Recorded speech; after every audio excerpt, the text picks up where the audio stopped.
I think the only way we can show love to our director is by giving him a standing ovation.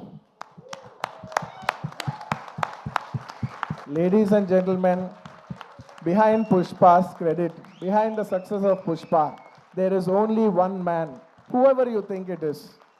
Please don't fall into that trap. It's all the success of only one man, and it's none other than my director Sukumar Garu. It is purely his success. It's purely his craft. చూసారుగా సుకుమార్ కి Allu Arjun standing ovation. Pushpa 2 success credit మొత్తం captain కి ఇచ్చేశారు బండి. Indian cinema ఇండస్ట్రీలో biggest block buster గా place కొట్టేసిన పుష్ప 2 తర్వాత సుకుమాస్టర్ ఏం చేయబోతున్నారు? ఆయన సెట్ లో నెక్స్ట్ కిసిక్ కనిపించే స్టార్ ఎవరు? సుకుమార్ నెక్స్ట్ సినిమా రామ్ చరణ్ తోనే ఉంది.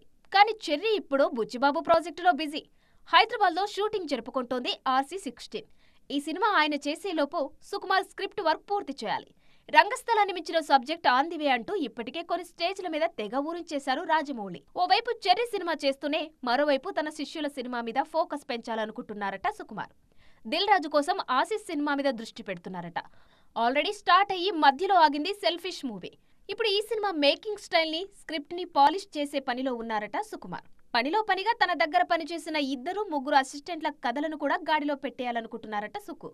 వీటన్నిటితో పాటు RC-16 కోసం బుచ్చిబాబుకు కూడా తన వంతు సాయం చేయడానికి ఫిక్స్ అయ్యారట. సో ఓవైపు చెర్రీ మీద కాన్సన్ట్రేట్ చేస్తూనే మరోవైపు తన కాంపౌండ్ లో ఉన్న టాలెంట్ మీద ఫ్లడ్ లైట్స్ వేసే పనిలో ఉన్నారు ఈ కెప్టెన్.